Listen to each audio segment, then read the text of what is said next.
Yo, yo. Assalamu alaikum, my brother. What's up, man? Wa alaikum salam wa rahmatullah. What's going on, my brother? Wow. I was just on here for like 10 minutes before saying to my people that I'm super nervous because you are really an incredible guy. And I hope Allah makes this an easy thing on me, man. Thank you so much for your time, brother. Oh, man, it's a pleasure to be here, man. Thanks for reaching out, bro. Of Wait, course, so man. what country did you say you were at? You in? So I'm from Saudi Arabia. I host Saudi's first and only FM hip hop radio show. I'm currently based in Dubai. I moved from Saudi to the UAE because my son was diagnosed as autistic, and the awareness Okay. in the UAE is much more stronger and better. So he's my Nice. hero, and I'll do anything for him. And That's awesome. you've been That's very awesome. humble, brother, man. I swear to God, bro, this is a huge honor, my brother. So Dope, man. we, Likewise, man. we, Honored to we're be gonna here. get we're gonna get into it. It's 3:05 a.m. in Dubai here, so some rappers sent in their questions, Okay. but we're not gonna miss an opportunity with the one and only, of course, Locksmith. So let me just tell you, you're tapping into a movement of people, brother, man, who appreciate lyrics, bars, and just truth. You are tapping into that, and I, for one, salute you, and I say thank you for doing what you're doing, my brother. That's off the top. Thank you, man. It's all love, man. Thank you. So Elmatic by Nas obviously is iconic in every single way. I know, like when I talk to a lot of people, it influenced hip hop culture. For you, I know for a fact that this album kind of also inspired you to start rapping. Absolutely. In what way? What's your story about this album? Because a lot of people, have their own story. Where were you when you first heard it? In what way did it impact you? So so basically I have an older sister. Um, I have several older sisters, but one of my sisters, she was a rapper as well. Spice, MC Spice. MC Spice, yeah. Bless And her. when I was like in grade school, junior high school, she was doing shows, opening up for like E40, Digital Underground, what I mean, Tupac and stuff like that. So my sister was a rapper and she was touring overseas, in Europe and stuff like that. And I was a kid. I was listening to rap, but I didn't take it seriously or anything like that. This was something my sister was doing, but she was very serious at the time.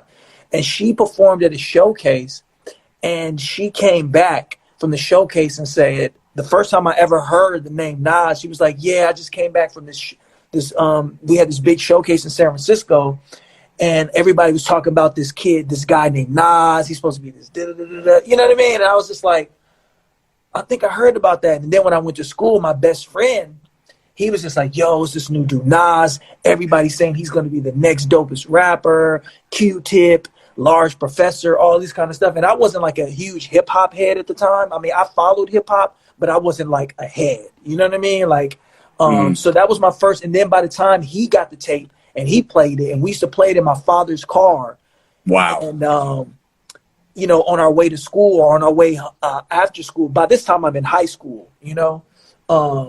And I was just like, it was just, when I heard it, I was like, I've never heard rap like this. I've never heard rap so like poetic and lyrical in a way. It was so smooth too.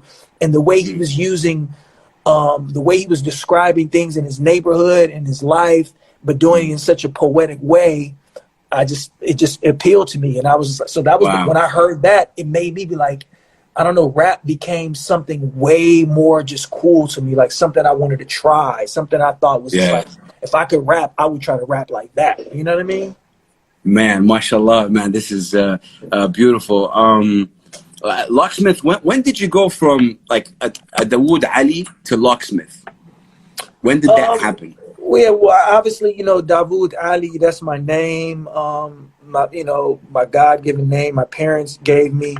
So when I got the name Locksmith, when I started rapping, when me and my friends, when we first started rapping, we weren't doing it. We were just doing it as a hobby, something that we loved to do, something we were just experimenting with, trying to do. And we had a friend who he had an apartment in San Francisco that we used to go over his house, and we used to just, record these raps. And we weren't, it wasn't good at all. It was not good. Are these still around? No, I don't think. Maybe one of my friends has a cassette tape. I don't know. This is early stuff. This is literally recording into a microphone onto a cassette tape. So I think so we would go over there every week and do these raps, trying to get better and better. And then one time we did like our first song. I remember my friend, he bought an DAT machine where we could actually record multiple tracks. We didn't have to just do it all in one take. So when he finally did that, our first real song, I said something in the rap like, I'm a lyrical locksmith. And then after that, my friends were like, that's your name. That's your rap name. They gave me that name. Like, that's got to be your name. And I was like, what? No, I don't want that name. That's stupid. And they was like, no, that's your name. So it just kind of stuck with me. Wow. Yeah, man. I mean, again, when I listen to your music, brother, man, and again, when I said I'm interviewing you, every single kind of rap head, people who really take pride in their, in their craft was like, what?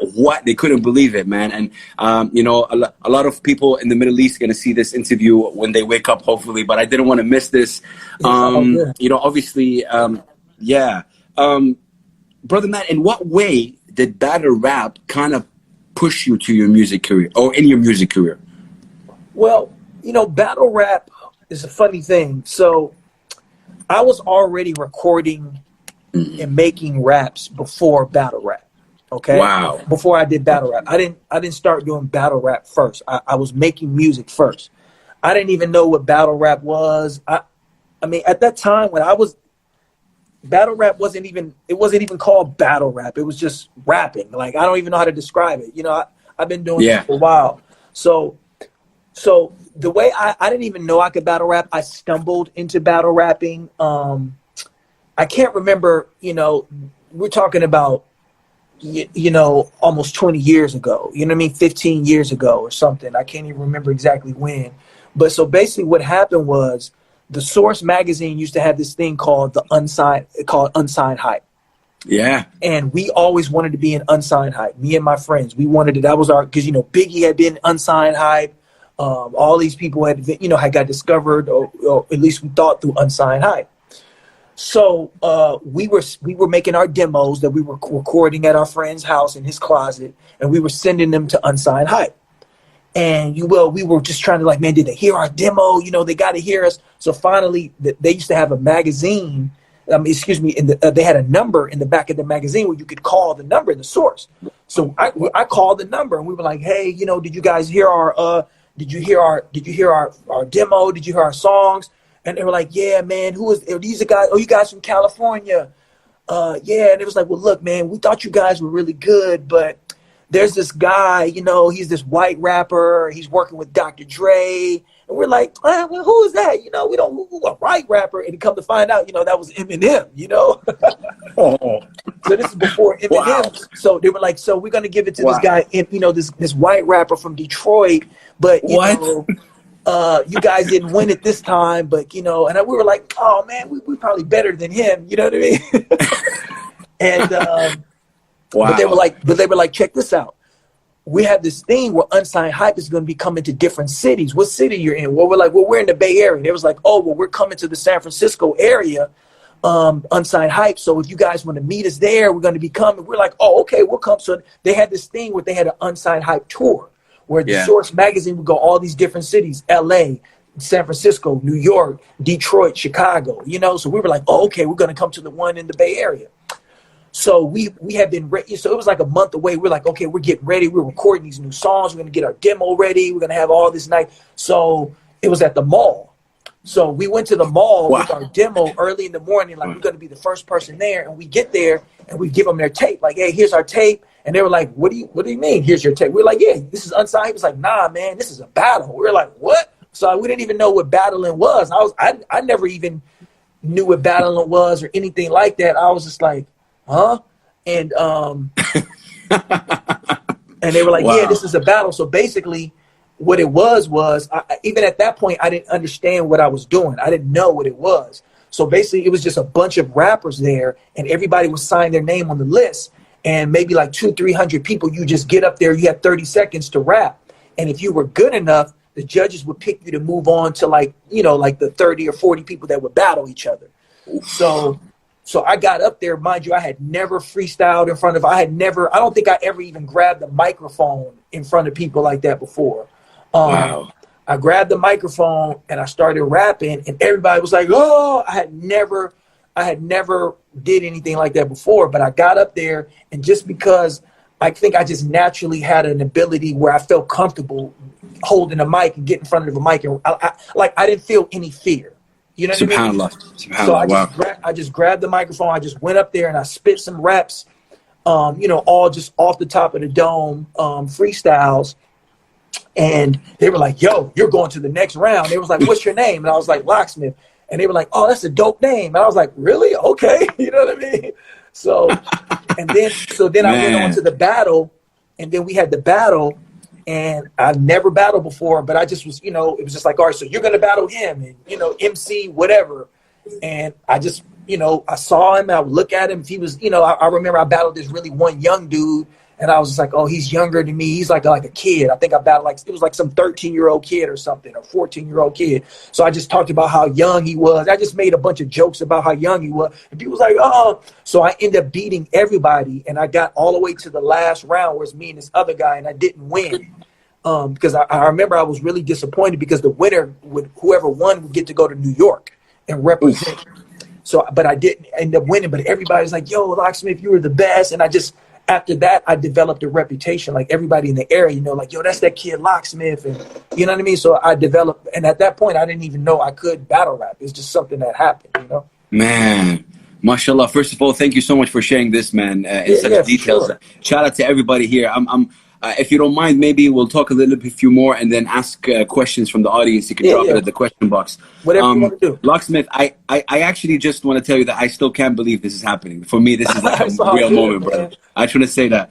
I had no idea anybody in Dubai or the Middle East, The Middle East, brother, man. Yeah, I had no idea. Yeah, it's really crazy, and obviously, man, you've seen a lot of different phases of hip hop. Many rappers, especially in the Middle East, brother, man, who actually put in the art and the effort to push lyrics, right? And not to be shallow or silly. Not that I'm saying anything wrong with being silly. I'm just saying they put so much effort and pride in being lyrical. Mm-hmm. But somehow, they want to fit the industry. And there's this big fight between what they really want to do and, fitting the industry so that they can make some money or get some streams. Where does a guy like Locksmith stand? Because you're able to kind of do both in a way. I don't know. Maybe you can shed some light on that. Yeah, I think it's just a reflection of my actual personality. I try to do things that I feel comfortable. I just try to always rap or make music or art from a sincere place. So it's always coming from a sincere place. So sometimes I do want to have fun. Sometimes I might want to be a little bit more less serious, and sometimes I want to have more deeper subject matter. So it just all depends. I just try to stay true to myself. I don't really care about what the industry or what fan or what anybody says either way. I feel like I'm always going to be honest and true to myself. And if I feel like if a rapper, not to cut you off, but if a rapper is listening to us right now and he or she is struggling with that in terms of like, man, I want to write lyrical bars, I want to really push that, but the industry doesn't. What do you tell them? Continue or play the game? It all depends on who you are as an individual. If you are able to play the game and you feel comfortable playing the game, then play the game. If you don't feel comfortable with that, you don't have to do that. I think one of the beauties of the way the music industry is now with technology, you have guys that can be super lyrical and they can be very successful and they can exist in the industry, and then you have guys who can be completely underground and lyrical, and then you have guys who can be very commercial. There's a way that everybody can exist now, and it's kind of always been like that. But I think even more so now because of technology, because of so many different platforms and so many different ways that you can exist and be who you are. But I think the most important thing is you kind of have to find who you are. You know what I mean? I love that. It starts with you. Yeah, I think you talk a little bit about that also in your latest track, Famous, which was really amazing. Like in a way or another, you were talking about that, how people are really looking for validation, and we have that a lot in the Middle East, man. Because again, the Middle East, hip hop came to the Middle East via, obviously, just quickly via North Africa. So obviously, hip hop started in the Bronx and moved to Europe. Specifically in France, and a lot of our brothers and sisters, Moroccans, Algerians, Tunisian, are based in France started rapping in French, but then said like, why we're rapping in French? We're Arabs. Started rapping in, you know, and then moved to Palestine, Jordan, Lebanon, Syria, and then moved to the GCC, like the Gulf area. So we struggle with that a lot. Like they don't know. I'll be very honest with you, man. I want to have an honest discussion with you. I host Saudi's first FM hip hop radio show. In my first ever kind of show, I'm saying peace and love, salam alaikum, 2011, I was called kafir, an infidel. Just because I'm bringing a hip hop, obviously, in one of the most conservative countries in the world. But I pushed. I still, till now, get the N-word from people. Just to say, what's up, N-word, to me, right? They don't, there's a misunderstanding of culture. So when I ask, for example, especially American rappers, I'm sure you're familiar with Mazzy, he sends his love. So when I ask, how did you get into hip hop culture? Majority of the answer is like, I was born into hip hop culture in America. So it was born into him. Yes. Yeah. So there's a lot of cultural learning, you know, in this part of the, so I try to do that a lot. And, you know, in one of your freestyles with Sway, who is one of my heroes, you actually said something about Brand Jordan is more than important than Spotify stats. That 5 fingers of death, my man, I can stand up for that. Like seriously, that was just pure epic. What was the sort of reaction? How did you feel about the reaction you got, especially from that? Because the reaction was crazy, like in this part of the world. The reaction from that last freestyle I did on Sway. Yeah. Oh, I mean, it was great. I mean, you know, anytime, you know, I've known Sway since I was a kid. You know, because Sway is from the same area. He's from the Bay Area. I think the first time I ever was on the radio was on the Wake Up Show. That Sway used to have the Wake Up Show in the Bay Area, where I'm from. That was the first time beautiful. I got to be. That was the first time I ever freestyled. Was on a Sway on the Wake Up Show with Sway and Tech. Wow. So that's how I came up. So to see the progress that he's made and the strides that he's made for hip hop is incredible. And for me to still be able to connect with him and he still share his platform with me and us be able to work together, it's an honor first and foremost. So then, you know, when I get that opportunity to go on his show, I think I was doing a show because his show, you know, he records in New York, and I think I was in Connecticut, which is maybe an hour and a half away from New York City. I was doing a show in Connecticut with Chris Webby, Jaron Benton, a bunch of those guys. Shout out to Webby, man. Big fan. Yeah. Wow. And I hit up Sway. I said, hey, I'm going to be in town during this time. If you want me to come by the show, I'd love to come by. He said, absolutely, Lock, come by. So after the show, we drove down to New York City. I stayed in New York for a couple of days, and it just worked out that I was able to go by the show. And it was amazing to see Fat Joe and Dre's reaction as well, who were there. Joe's a great guy. Dre's a great guy. I've known Joe for a while. He always shows me a lot of love. So the fact that it happened to work out perfectly like that, it was dope. Sway was like, you know, come on in the studio, and Fat Joe was still there, and I could tell Sway was like, yo, you know what I mean? Let me get Lock in here while Joe is still here. You know what I mean? And then, you know, Sway, I already know, like I've known Sway for a long enough time, so I always know he's gonna ask me to spit some bars. You know what I mean? So it's that time, and that's what I came there for. You know what I'm saying? I came there for that. So it just worked out great, and it was just a great reaction, and I'm really grateful for that. And it's crazy. I do have a couple of questions about your writing process that we'll ask you at the end. In that interview, I heard you say that you never physically write your songs on a piece of paper or phone. Is that right? Yes. Yo, you guys, you understand that? Like, how come? Like, how? What? How did you get into that process? Yeah. So basically, what I do is so when I first started rapping, like I said, when I used to go to the very first time my friend said, hey, come with us to our, to the guy's house in San Francisco to rap. I was watching them and they showed me, they were writing on paper. So I was writing on paper. Yeah. So I would go in there, and like I said, this was bad. This was not good raps. But my friends that I was rapping with, they were more advanced than me.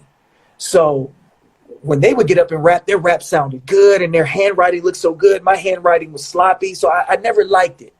So I did it a few times, but I just never liked it. So what happened was, so it was a process of me developing this. So what happened was, and they would write their raps, they would sound better than me. And my friend, the house that we were at was across the street from the mall. So what we would do is we would go to the mall and walk around and hang out and chill out. So, and then we would go back and we would finish our raps and record. So while we were at the mall, I started writing rhymes in my head because I wanted to get a head start when we would get back to the studio or to the apartment that we were recording at. So while we're, walking around, eating food, eating cookies, doing whatever we were doing, I would be thinking of like, well, what am I going to rap? I would think of the bars. So I would start memorizing a few bars to get ahead of time. So by the time we got to the studio, I could keep up with them. Oof. So then after doing this a few times, I just started doing it in my head all the way. So I would start writing the bars. So when we go to the studio, I would just write them down. I would already have the whole verse in my head memorized. And then what happened after that is once we started going to a real studio, like an actual studio, with the booth and everything and stuff like that, I forgot my notebook.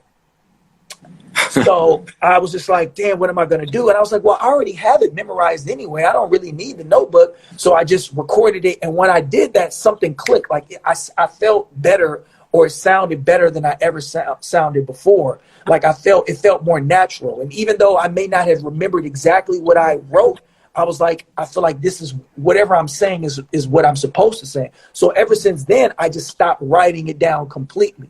I just started memorizing. Like I didn't need to write it down on a piece of paper. So I've been doing that for the last, 15 years. Bam! This is crazy, man. Okay. This is a question I found myself always asking, people in terms of like with knowledge.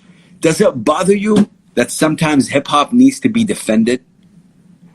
You have to be more specific. I don't know exactly. Meaning, like a lot of maybe a lot of people would always say, hip hop started as a voice of the voiceless. Hip hop is not the booty shaking. Is not that. There's always a sense of you got to defend hip hop for what it stands for. Maybe it's more in this part of the world because of what we face as people. Culturally, it's hip hop is still fairly culturally new. You know what I mean? To the part of the world that you're at to some degree. Whereas us, hip hop is a part of mainstream now. Mm-hmm. You know what I mean? Like hip-hop. True. So if you were having this conversation with me, if you're having this conversation with someone 30 years ago or 20 years ago or even 10 years ago, it'd be a little different than now when you see like some of the most successful people like a Jay-Z or, you know what I mean? Eminem, like people who have made movies, who have brands, who have invested in businesses and philanthropy. Hip hop is just as much as respected as a singer or anything 100%. Else. So culturally, it's ingrained into American culture. And I think this is what we're trying to achieve here, man, because we do have the numbers. We have an amazing Arab hip hop movement that is really incredible. And, I'm really, really proud of it. Locksmith, given your diverse kind of background, Iranian American, in what way do you think that have impacted your music, if any? I think personally you're in a unique situation. For me personally, I think you're a bridge. But in what way do you think it has impacted your music? I think it's impacted my music greatly because it's who I am. You know what I mean? So if I'm being an honest person, then my music is going to reflect who I am in everything, in every aspect of my life. I put my life into my music, no matter what I'm rapping about, no matter what I do. So it affects me as a man, as a human being. It affects the way that I carry myself. It affects the way that I write music, the way that I record music. You know what I mean? In every aspect, I see the world through the lens of the man that I grew up to be. So I mean, just in a general sense, it's affected everything overall. Have you ever heard Arabic rap? Like, have you ever stumbled upon it? Yeah, I've heard Arabic rap. Yeah, I've heard rap in a lot of different languages, for sure. Amazing. Yeah. So obviously, if you're an artist, Locksmith, your sound should grow. And I think from 2014 with 1,000 Cuts till Ali, who I really want everybody to go stream that album right now. Thank you. In this period, in what ways were you kind of able to evolve, or like in what way did you evolve looking back at yourself internally?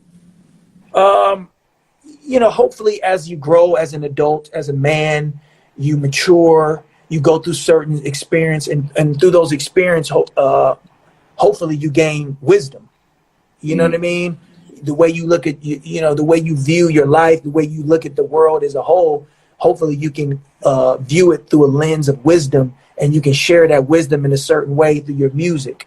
And that's just what I try to do. You know, I try to take the things that I've learned, the lessons, like for instance, there's things that my father or my mother taught me that I didn't really understand until I got to a certain point in my life where I was like, oh, that makes sense now. And then I'm the type of person, I'll put that in my music, you know? So hopefully it can help people. Oh, man. Okay. Again, I thank you for your time, Locksmith. No problem. I did receive a couple of questions from rappers who maybe some of them are here, but some of them are not. So if you don't mind, I'll start asking those questions. Of course. This is coming from Casey Hamada, who's an Iranian, Iraqi MC based in the UAE, really creative guy.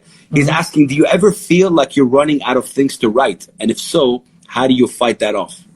Oh, so yeah, a lot of people ask me this. Do I ever feel like, no, I don't run out of things to write, because something happens every day. There's always something to talk about. There's always emotions that go on in your life. And I feel like, you know, I'm at the point where I'm confident in what I can do and the skills that I have as an artist. Like, I know I can rap. I know, you know, I'm trying to become better, and I'm trying to become a better songwriter and all those things, but I know how to express myself in this form, this genre of hip hop. So all I have to do is find the things that I want to talk about and put them in the song. So sometimes I think some of the obstacles that I'm challenged is not, you know, finding things to talk about, but, you know, what to talk about. You know what I mean? Like, what's the most important thing? Like, sometimes, like, I might be writing a song about, you know, inequality in America, but then I see something else and it's like, oh, I want to talk about this now, so I have to stop that. So sometimes it's organizing all the different emotions and thoughts in my brain that I want to talk about and putting it out there. So it's not about trying to find something. It's like deciding what to talk about, you know? I have a young friend of mine. He's I think 18. His name is Zendon Lavan. He actually he's a big fan, and he was telling me about how sometimes albums have codes. Like, he would do albums, and in the album there's a code. Are you like that in your, like, let's say you have 4 albums right now, correct me if I'm wrong, no? Like, in total. Let's see, 1,000 Cuts, Lofty Goals, Olive Branch, Ali. And then I have, those are my 4 solo albums. Yes, as solo. Do you have, if someone would decode these albums, would they come up with a message at the end from it? I mean, you know, decode, you know, code is that's a state. I mean, I guess I believe there's an underlying meaning to a lot of the stuff that some people, there are different layers that some people will pick up and some people won't. So I do believe that there are underlying layers, many layers to the things that sometimes I say stuff that I don't even know subconsciously on different levels that I went there. When I go back and listen to it, I was like, wow, I didn't even realize, because I try to make music from a very organic place.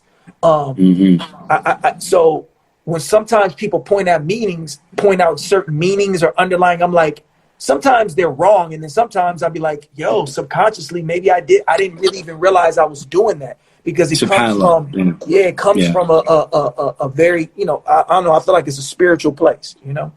Bless. Are we good on time? You're having a good time? Okay. Shoaib Elisis, who's a rapper from Palestine, based here in the UAE. Shout out to him. I believe he's here as well. He's asking, what's your writing process? Like, generally, we talked a little bit about it, but if someone would ask you, what's your writing process? If you have a process, I'm sure. What is it? It's, you know, I don't have a specific thing. You know, I try to go with different things and how I'm feeling at the moment, or like sometimes, a lot of the times, I need to start off with an instrument, an instrumental, or the beat first. The beat will inspire the emotion, and it will evoke an emotion, and I just flow with the beat. It all depends. Sometimes, like a song like "Famous," I had the idea. So I'll say, like, last year I was on the road a lot. I was touring a lot. Maybe over almost 200 shows, over 150 shows last year. And Keep that thought. Speaking of that, we need to get you down here to Dubai, man. for Inshallah, after sure, this COVID-19 situation. Yeah, for go ahead. sure. But so I was on the road a lot, so I didn't record any music last year because I was on the road so much. You know, I would go on tour for 7 weeks straight, come home for like 2 or 3 weeks, then go back on the road for a month, come back home 2 or 3 weeks, go back, you know. So I just didn't have enough time to go to the studio and write. But what I was doing when I was on the road, I was writing down concepts, ideas, things that I want to talk about. I was like, you know, I want to make a song about this, or I want to make a song, or I want to approach a song like this. So basically in my phone, I was just writing down all these ideas of song titles and song concepts. So then finally, when I got done with touring and I was able to, like, you know, rest, and when I started, you know, when I was like, okay, let me just sit down. So now I had ideas that I wanted to find. So now I was looking for the instrumentals to fit the idea. So once I found the idea, I started writing the songs. So that's one way. And I feel like that kind of sped my process up too. You know, it kind of made it faster because I already had an idea of what I wanted. Okay. Al Sharif Hussam is saying, ask the Lock why he got to destroy every beat he touches. Oh, I mean, that just comes from my competitive background, and I just want to be the best. You know what I mean? So I just want to be the best. All right. Describe the following rappers, if you can, in one word. Lupe Fiasco.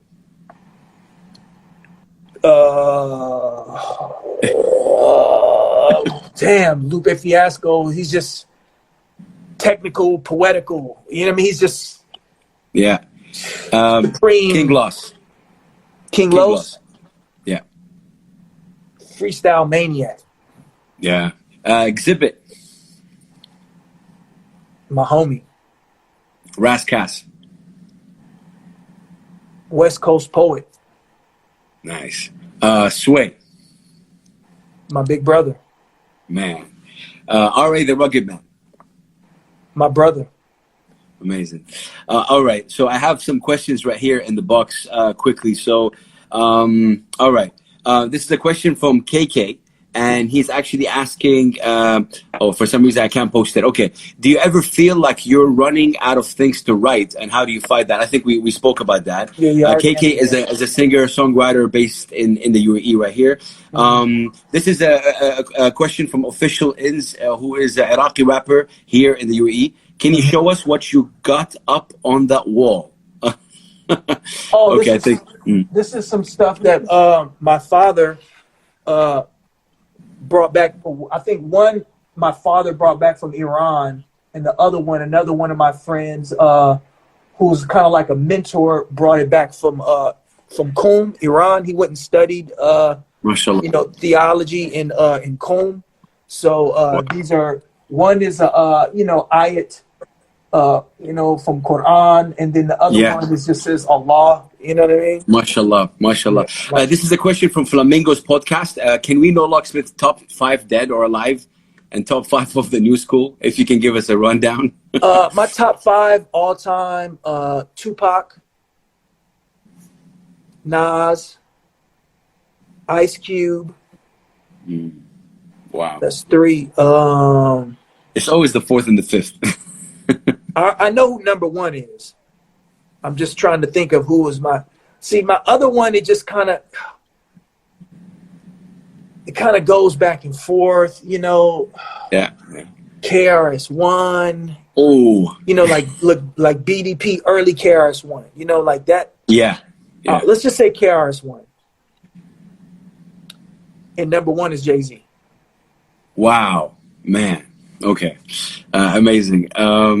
What about from the new school right now, Rick? From the new generation, the ones that are rapping right now. Newer guys. Any ones you want to highlight? I like Kendrick Lamar. I like J. Cole. I like Logic. Wow.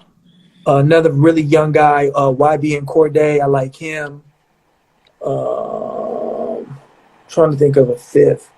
I mean, there's a bunch of guys. You know what I mean? Yeah. that are doing dope stuff. That's all I can think. I hear you answer this question before in terms of when people ask you, do you think hip hop is in a bad place? And you say, no, hip hop, I think, is a good place. Like, where do you stand with that question now? I think that, hip hop is in a good place. I mean, hip hop is, when people are talking about music, there's a lot of good music. I mean, I think technology makes it where it's not like it used to be. You know, you can find music anywhere now, you know, no matter where you're at. It's not like back 15 years ago where it's like if you weren't over there, if you weren't in the United States, how would you hear this music, you know? Yeah. So now we have a way where everybody can stay connected and everybody can listen to whatever's going on, you know? Fadi's asking, should a rapper freestyle or not necessary in your opinion? It just all depends on what kind of rapper you are. If you have that ability and you feel comfortable about that, then you can do it. If you don't, then don't do it. You know what I mean? It's not a necessity. I mean, because, you know, it just all depends on what kind of rapper you are. You know, I remember I had a conversation with Tech from Sway and Tech, and Tech was saying, like, you know, some guys are really dope freestylers and some guys are just really incredible writers and poets. And he said, like Nas, Nas is not going to sit there and try to go off the top of the dome. But if you give him 5-10 minutes, he'll sit there and write some of the most prolific, poetic stuff ever. You know what I mean? So it just all depends on what kind of artist you are. And if you're a guy that's just not into the freestyling, or, you know, hip hop is so broad now. There's so many different avenues and ways you can express yourself. You know, some guys are more, you know, wordy. Some guys are more melodic. Some guys are more, you know, it's just different ways. Man, quick questions from Musab. Do you think woke culture is important in hip hop? Do I think what culture? Woke culture, being woke. Woke? I think. So basically, being conscious. I mean, to me, being conscious is just important. Period. You know what I'm saying? Like so. You know, hip hop is conscious culture. I mean, there are going to be parts of hip hop that aren't as conscious as others or woke as others, but as a whole, hip hop is consciousness. I mean, it was created from consciousness. You know what I mean? It was created from, you know, it was created from the Black and brown communities in the United States who were not given the opportunities to play instruments to make music, so they created their own music. Wow. That's what it is. We're getting a lot of questions in the box. This is another question from KK. One rapper that you met that really impacted your career from that meeting itself. One rapper. Trying to think. I mean, I know a lot of guys. I mean, I've met a lot of rappers in my time. You know, like I said, people like Sway, who, I mean, he's not a rapper, but he's part of hip hop culture. People like R.A. the Rugged Man, Murs. These are guys, Exhibit, guys that took me on tour, guys that I've been in the studio with. So I actually learned from them. You know what I mean? Like, I learned, like, from going on tour with R.A. the Rugged Man, I saw how he rocked shows, and I learned how to perform. I saw Murs. Murs was the first person I ever went on tour with, and I saw the way he performed, and I learned. Shout out Murs, big fan. It helped me make songs. You know, it showed me, like, okay, I want to make songs. When I perform them, it goes well. You know what I mean, with the crowd. So I've learned a lot from those guys. Exhibit, just recording in the studio with him and learning from him, and you know, the conversations that I had, I've been able to, like, learn and navigate as an artist. Yeah, Lalo's saying thanks for doing a song with some classic West Coast rappers, X to the Z and Ras. What a beautiful song that was. Thank you. Okay, Laka is asking, do you speak Farsi? Yeah, not a lot, a little bit, you know, a little bit. My grandmother, I was born obviously here, you know, in California. My father's Iranian, my mother's African American, but I was raised, you know, predominantly in African American community. So Farsi, when I was a little kid, I spoke it a lot more. Then as I got older, you know, I was just predominantly, you know, speaking English. But I don't speak it as well. But as I started getting older in high school, I started studying Islam, you know what I'm saying? And practicing Islam, you know, speaking Arabic, you know, praying and things like that. But when I got older, my grandmother from Iran moved to the United States, and she didn't speak any English, so she started teaching me words. I started learning some, picking it up a little bit, so I could understand at least what she meant, you know. Would you, I mean, a lot of questions are repeating itself. Would you work from artists from the Arab region, like Arab rappers? Oh yeah, I would work with anybody from any region. I would just have to obviously, you know, get familiar with the music, build a relationship, a rapport with them, and just so we can make a good song. You know, it's sometimes, you know, people are just like, oh, let's do a song together. Well, if I'm not familiar with you, I don't even know what you stand. You know what I mean? Like, you know, you kind of have to build some kind of relationship a lot of times to do, you know, to work with someone, to make the best thing you can make. Yeah. A couple more questions for you right here. There's a lot of questions. Unseen Crew, what knowledge did you get from your peers in the hip hop culture that helped you somehow molding your craft? So maybe it's somehow similar to who are the people you met, but what kind of information or knowledge you got from being in hip hop? Information or knowledge? I think, I feel like I kind of answered that question with the other, with the last time. I mean, I've learned aspects of everything, you know, business wise, you know, understanding how the business works, understanding about shows. I learned something from everybody, like the way music is released, the way people, you know, I learned stuff from, you know, people like Chris Webby, their work ethic, you know what I'm saying? I learned stuff from other artists I know, how they do videos, you know what I mean? I learned a little bit from everything. I take a little bit from everything and try to enhance it and use it in my way and learn from it. Baylouni right here, this guy is one of our best producers in the Middle East, really amazing guy. He's saying, big up to both of you, Locksmith, the legend. Question, do you feel that hip-hop, the culture of hip-hop is kind of being lost with the way it's being kind of blended with, you know, I believe he says maybe other genres of music. Do you think the culture itself is being lost or no? No. I mean, I think hip-hop culture is hip-hop culture. You know, there's a difference. You have hip-hop culture and then you have rap music. Yeah. And, you know, hip hop culture is the culture. So it encompasses a lot of different things. Then when you have the rap music business, you know, there's nothing wrong with blending with other genres of music, doing all this kind of thing. But the hip hop culture is always the hip hop culture. There's always going to be different forms. It's going to evolve. You're going to have stuff that sounds different than it did. And that's a good thing. Things can't stay the same. But there's also a platform if you want it. I think the beauty of what technology is and that hip hop has grown, you know, in the States. Hip hop first came about in the 70s, you know. So now we're talking about something that's over 50 years old now. So it has grown, it's morphed, it's came back, it's changed into all these different things. But at the end of the day, it still is hip hop, you know. Man, Locksmith, I had a great time. You are just an amazing guy. I don't want to take much of your time, but I have a small favor to ask if you don't mind. There's this rapper. She's originally Lebanese / American. She's based in Ohio, I believe. She's 17 years old, and I think she has a lot of amazing hunger. I want to make you hear a little bit. She produces, mixes, raps on her own. So I just thought I want you to see how she's rapping. And just from the internet, I'm not a big fan of showing beats on the internet or like music on the internet, the way she's spitting.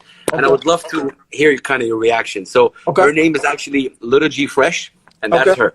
So, yeah.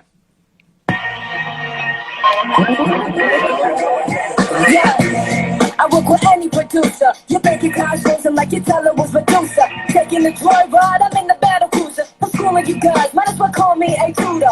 Shoot ya, the Cupid, you don't reject the stupid. Turn your speakers up, I'll make you fall in love with my music. Hesitate, so your medicine, I'm sure you're fine. Oh, I checked the rolling in and let's you out of time. Got no time to waste and you just looking out of place. Everyone has a plan until they get hit in the face.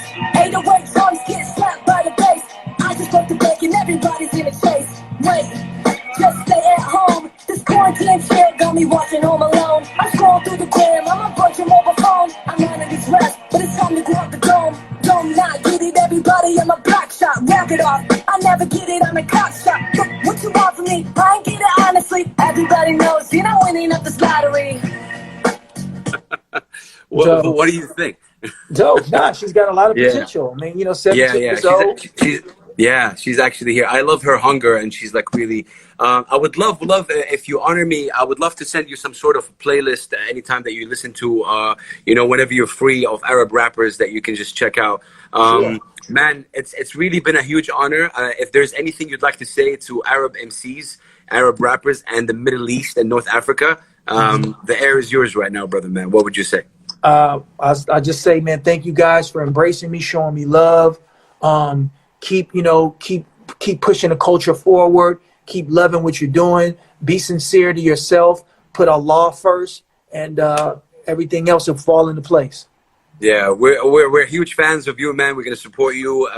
I hope one day I get a chance to shake your hand and maybe get you down here, man. So again, thank you so much for your time, man. I'm gonna stick around a little bit. But again, it's a huge honor to meet you.